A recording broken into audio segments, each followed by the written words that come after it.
Alors, c'est quoi la mission principale de l'Institut français en Slovénie? Alors la mission de l'Institut, c'est d'abord d'offrir à tous ceux qui s'intéressent à la langue et à la culture française un endroit où trouver des renseignements, des informations, mais aussi des événements culturels en rapport avec la langue et la culture française.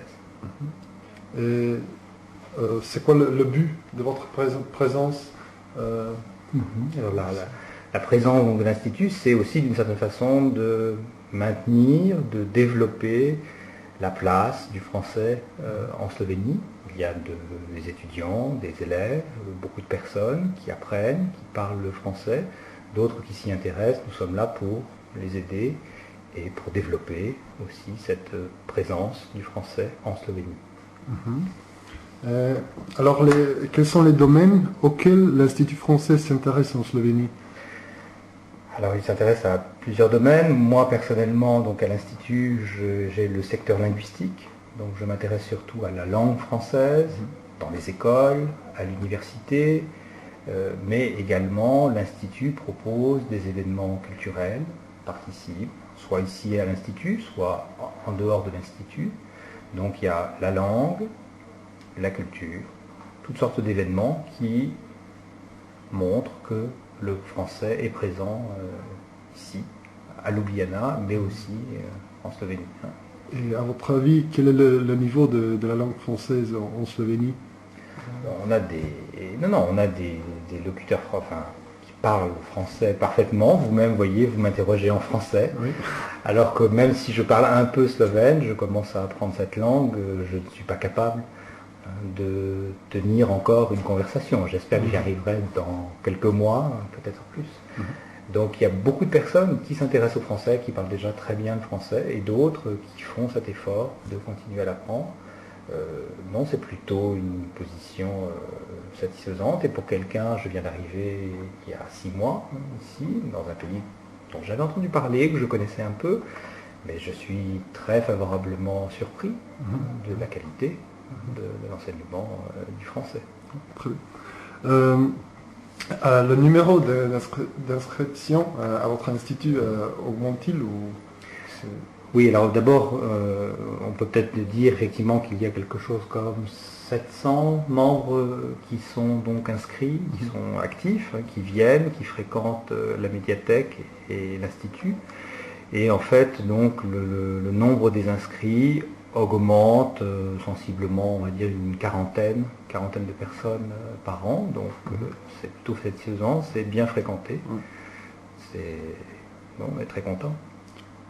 Alors, nous avons déjà dit que vous vous intéressez aux gens slovènes, mais aussi les gens français en Slovénie. Alors, il est vrai que l'Institut français, ici, à Ljubljana, en Slovénie, il est d'abord destiné aux Slovènes, qui s'intéressent à la langue et à la culture française. Mais bien entendu, il y a aussi une communauté française qui vit en Slovénie, des gens qui sont là pour leur travail, et qui sont aussi contents de retrouver des revues, des films, et de garder en quelque sorte un contact avec la France. Bien sûr, ils sont les bienvenus. Alors, qu'est-ce que vous offrez en termes de culture, éducation et peut-être, je sais pas, le sport? Le sport, si, je vais commencer par la fin. Le sport, oui, on a organisé par exemple une retransmission de la finale de la Coupe du Monde de rugby, parce que effectivement le rugby apparaît comme un sport, pas seulement français bien sûr, mais par un sport qui est pratiqué à haut niveau par l'équipe française. Donc c'était par exemple cette occasion. Mais effectivement, nous proposons plutôt donc des événements en termes de culture, mais aussi d'éducation. Dans le secteur linguistique, on organise également des formations pour les professeurs, des séminaires.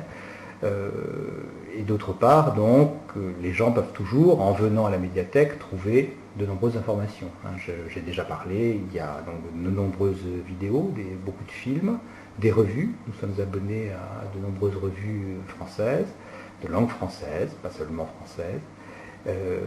Et donc il y a tout un documentaire qui peut apporter de nombreuses informations sur la France, celle d'autrefois, mais aussi celle d'aujourd'hui, dans sa dimension la plus contemporaine.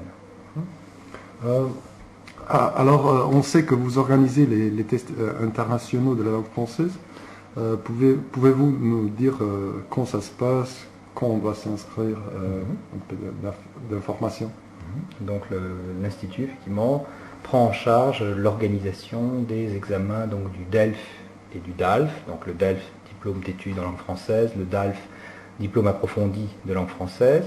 Alors ces sessions sont organisées 2 fois par an. L'une a déjà eu lieu en janvier, elle est maintenant terminée, et une autre aura lieu en juin.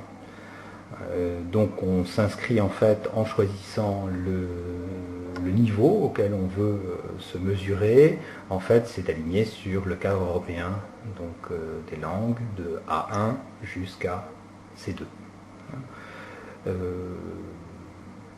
Donc la prochaine session, effectivement, se déroule donc du 2 au 20 juin de cette année 2008.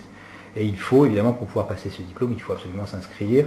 Donc les dates d'inscription sont, je les précise, du mardi 13 mai au vendredi 23 mai. Donc à ce moment-là, on peut s'inscrire. Et au mois de juin, c'est une particularité par rapport à janvier, il y a également quelques lycéens qui présentent donc le DELF Junior. Voilà. Donc on a un petit peu plus de participants, effectivement, au mois de juin. Et peut-être à l'avenir, est-ce que vous peut-être organiserez aussi les cours de langue française? Alors, les cours de langue française, en fait, nous donnons essentiellement, ici à l'Institut, des cours aux fonctionnaires des différents ministères slovènes.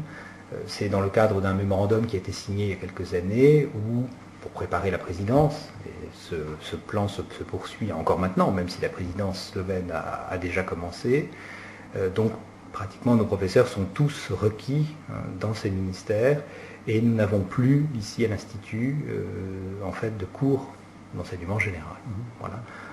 Nous avons un certain nombre de formations, mais qui se destinent à un public plus ciblé, celui des fonctionnaires. Voilà. Okay. Comme un des représentants de la France en Slovénie, comment est-ce que vous percevez la Slovénie?